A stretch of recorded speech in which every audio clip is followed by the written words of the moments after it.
Hello, you all. Are you ready to have fun with the TV tray from the Target spot? As you could see, that was a brown color. It is a pressed wood. It has a little groove and actually looks pretty solid. So you know me, you follow me for some time. You know that I love me black and white details. So I'm just going to use my craft stick right here to keep my spaces. And of course, I don't want them to be too big. So I decided to cut them a little bit at the bottom, and then, of course, bring them up all around my edges. So it looks nicely and finished. And of course, the middle, because it does have already sort of like a shiplap groove to it, I decided to just simply paint easy stripes. So no preparation is needed. So I always say is if you choose to do any kind of checking or striping or anything, it's good to plan the work out so you don't have to repaint it. So in my cases, I am going to use solid black. I'm not going to mix with any color because I am looking for this solid black color that I am going to later, of course, highlight a little bit, but that's later. So I'm just going to town, having really fun. It goes pretty quick. I know the checks are going to be a little bit longer, but that's okay. We're just going to attack them one at a time. The original thought for this tray was to simply put some kind of a nice decoupage, piece on it, and then put maybe the epoxy. But then, you know what? I'm going to do it because most likely with another ones that I have. But for this one, if you follow me for some time, you do know that I absolutely love stenciling and I love the details. So today I decided to use my distressing and texture and all the powders that I possibly have. And I'm positive you've seen that video already.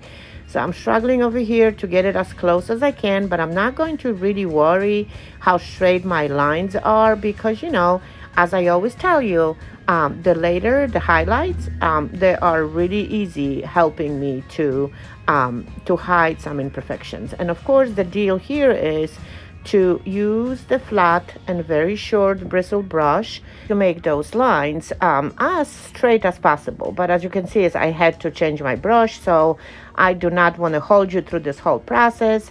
And as you can see, I already, did the checks all around the sides. And now I'm just simply bringing all this around the edge, because I always say it looks finished. Yes, you could have actually painted the sides solid color or add any different color, but I'm all about adding additional interest. And of course, now I do have a back of my tray that needs to be worked on, but I am too excited. I just need to have my a base finished. So I'm bringing to my project right now a little bit of the glorious gold, and I'm going in between the grooves. And of course, I do want it to hide my imperfection. As you can see, some of those are being hidden now with the little bit of the highlights from the gold. So it looks pretty good, and I do love when the gold goes a little bit to the white. So now I'm going to do the same thing all around the stripes that I created on the edge, sporadically here and there, not everywhere. I mean, of course, I've seen people doing it everywhere, but it's up to you. I like to just simply scatter this. Okay, so now I'm going to do it the same thing with the white, but this is sort of like a dry brushing. I do want to bring a little bit of the white accent, and notice that I only concentrate on the sides with this tray because I have something else that I wanted to do with in the middle. So that's it. So it's all done. I've done it all around the black one. So now here is my favorite stencil. I guess I need to get another one because I'm doing those stencils so much. So now what I'm doing right now, I'm using the texture paste.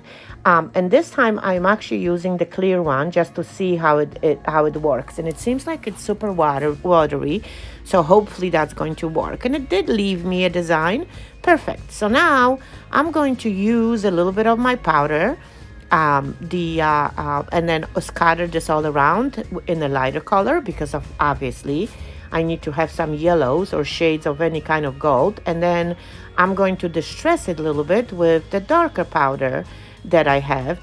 These are the embossing powders, and I can for sure link them up later, and that project will be on the blog later on.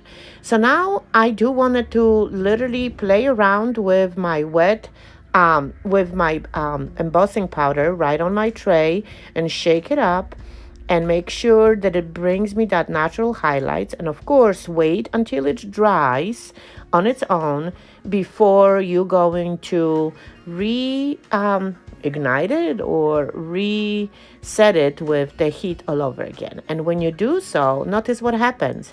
All of a sudden the little design is being like sugared in there and it becomes so crispy and it's just looking really gorgeous.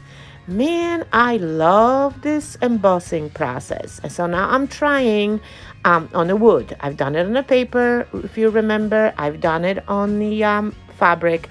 Now it's time to do on the wood. So now I flipped my stencil on the other side, and this time I'm going to actually try the opaque, whatever, paste. It's the same one, but at least you can see what you're doing. So I'm trying to mimic the design on the side. And the deal with this whole thing is that you need to attack piece by piece when it comes to stencil and a texture if you're using the embossing. So it's again the same process, sprinkling a little bit of the gold and sprinkling a little bit of the darker powder. Again, shaking my tray, mixing slightly, not too much, making sure that all the paste that I have is covered with the powder. And look at this, it just creates its own design. And this is what I always love about projects. I love when they happen by themselves. So now, yeah, I love me stenciling. So guess what? I'm adding another piece to the middle, trying to see if I can create some kind of a design. So again, washed my stencil, added my paste, and I'm going to repeat the same process. And I'm telling you, my little finger is the best when it comes to spreading that paste. So I'm going to just not talk and just so you can see exactly the process on every single aspect.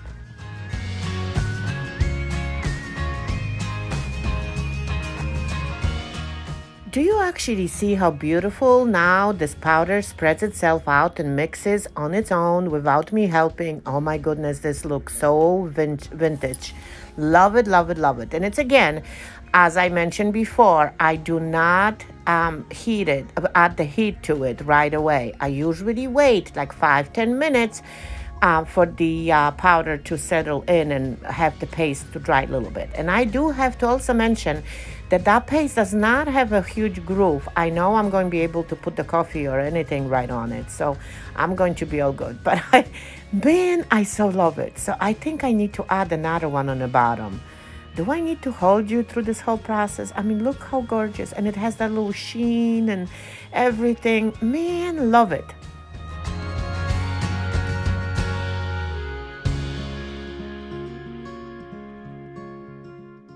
It looks beautiful already, but you know what? I need some additional details. I'm just having so much fun. So now I'm trying to fit in something right in the middle because obviously I left too big of a space. So I'm trying to find one little accent and again, going with my finger all around it and trying to fill it in and see if whatever I'm doing, it works. Well, it is a little bit, messed up, but look, I'm correcting it and it's just still okay. I have never done it before, so it's again, you learning with me, but a little bit of the skewer action here, and it seems like my design is okay. There's so many swirls anyway, so I'm not going bother, and you pretend you didn't see it, okay? So I'm bringing a little bit of the paper towel to make sure that when I'm going to emboss it, it's not going to give me additional thing. But it's again, this is something that I'm trying to see. But just because I do have dots in the center, I've decided only add the gold in it. So again, waited, dried, and does it show? Not really. It really doesn't show that I made mistake. You did not see it. I didn't see it. So we all good. Well, what can I say? I absolutely love it with every single mistake that I've done. Okay, so now I've never done this, of course. It's time to protect this. So now I'm debating, do I protect the whole embossing? But I don't think so because it's already embossed. That means it's protected. So I think I'm just going to worry about my painted portion. Of course, before I'm going to protect it once for all, I need to recheck my work. So that means is whatever, mistakes I've done and whatever I didn't do that I do want to do it now, I'm going to do it. So I'm adding a little bit more gold. I've added a little bit more of the black paint. So it just, whatever you can possibly do to make yourself happy. And I think I'm good. So now I'm going dry and I'm going to make sure that any powder that was there, it's gone. So I'm just blowing my work all over again and hoping that that's going to work. So now I do have my Duraclear that I am going to spread out with, that has a little shine that I'm going to spread out with the soft brush to avoid the lines. And of course, with the Duraclear, you do want it to actually most likely repeat a couple times because it is loose, just to make sure that it has a nice gloss. And notice I only go around it. I, of course, touch a little bit of that stenciling, but I think I am going to also do it a little bit in the middle. But in the meantime, let's just work on our sides. So as you can see, I painted the back and I painted the legs black. I was thinking that maybe I'll do the polka dots, but you know what? I'm not good at it. So I just decided to bring a little bit of my rub and buff and simply highlight all the edges a little bit, unevenly here and there and all that. And now look what happens. Man, how beautiful that sign is. I mean, the stencil in the middle. And my little, dishes on it. It's absolutely gorgeous. I mean, I may later do something to the legs, but as of right now, I love the way it looks right now. So I really hope that I inspired you to go ahead and have fun with anything. And I really hope that you're going to find one of those trays at the Target and make something like this for yourself. And I am positive a lot of you already own the TV trays at home. So have fun with those, and not necessarily with black and white stripes, but you know what? Make it more lively, I would say. Again, so if you did enjoy this whole process, please don't forget to sprinkle, and I will for sure add all the supplies that I've used in this project later in the comments and on my blog. Again, thanks for watching. Talk to you later.